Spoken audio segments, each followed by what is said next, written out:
Sessiz, çevre dostu, tasarruflu ve tamamen yerli üretim. Türkiye'nin ilk yerli otomobili. Türkiye Bilimsel ve Teknolojik Araştırma Kurumu'nun Kocaeli Gebze yerleşkesinde 4 adet yerli otomobil prototipi üretildi.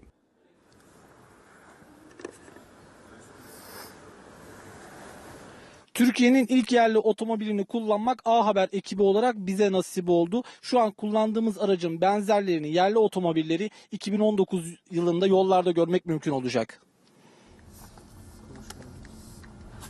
Türkiye'nin ilk yerli otomobilini kullanıyoruz. İnanın arabada şu an ses çıkmıyor. Size ne kadar yansıyor bilmiyorum ama ya arabanın gittiğini dahi hissetmiyorsunuz. O kadar sessiz.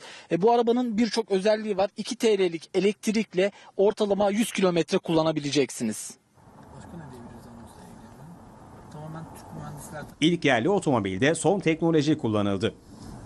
Elektrikli otomobille ilgili aslında en önemli 5-6 tane komponenti Türkiye'de biz TÜBİTAK'ta yerli olarak üretiyoruz zaten. Hani yerli araç yapılır mı? Türkiye elektrikli araç yapar mı? Ya niye yapmasın? Şu elektrikli motor. Bu kritik parçalardan biri. Şanzıman görevini şu elektrikli motor sürücüsü yapacak. Şimdi bu tamamen TÜBİTAK'ın kendi geliştirdiği bir teknoloji. Bizim %100 kendi yerli teknolojimiz. Şu anda çok güzel dizaynlar çıkmaya başladı. 2 tane dizayn çıktı. Gerçekten güzel ama onların çok daha güzel ortaya çıkacak. Yani 2017 Haziran'ına kadar inşallah bu dizayn çalışmasını, tasarım çalışmasını sürdüreceğiz. Bilim ve Sanayi Bakanı Fikri Işık'la birlikte ilk kez yerli otomobile bineceğiz. Hatta test edeceğiz. Şu anda araç çalışıyor. Şu anda araç çalışıyor park durumunda ama elektrikli olduğu için hiç ses çıkmıyor. Güvenlikli ve çok donanımlı bir araçtır, konforlu bir araçtır. Bu araç şimdi önümüzdeki yeni teknolojilerle bir daha da güvenli hale getirilecek. Güvenlik noktasında hiç taviz vermiyoruz. Başka ne diyebiliriz anonsla ilgili? Tamamen 100 kilometreye kadar 2 liralık elektrik şarj maliyetiyle çalışması. İnsanların çok büyük bir kısmı büyük şehirlerde günde 60 kilometre civarında yol yapıyor.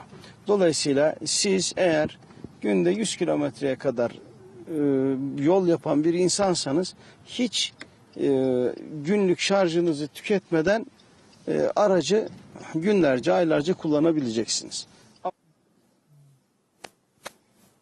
Türkiye petrole bağımlı olduğu için, ithalata bağımlı olduğu için bu araç Türkiye'de şu andaki araçların yakıtının yarı yarıya düştüğünü hesap edin. Türkiye ne kadar büyük bir kazanç elde edecek.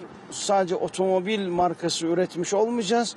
Aynı zamanda teknolojiyi üreten, geliştiren ve satan bir ülke konumuna gelmiş olacağız. Otomobilin tanıtımı ise 2018'de yapılacak. Şimdiden yoğun talebin olduğu otomobil için mühendisler çalışmalarını sürdürüyor. Kamuoyu ilgisi çok yoğun ama biz çok dikkatli davranıyoruz. Çok temkinli hareket ediyoruz. Özellikle bir kez daha bir hayal kırıklığı oluşmaması için çok ince eleyip sık dokuyoruz. Bu noktada da inşallah otomobili 2019 yılında seri üretime geçirecek çalışmaları gün gün yapıyoruz. Bilim, Sanayi ve Teknoloji Bakanı Fikri Işık'la birlikteydik. Kendisi bize yerli otomobili anlattı. Test ettik. 90 kilometre hıza kadar çıktık. Gerçekten arabada hiç ses yok. Çok keyifli. Türkiye 2023 hedeflerine ciddi anlamda hızlı bir şekilde ilerliyor.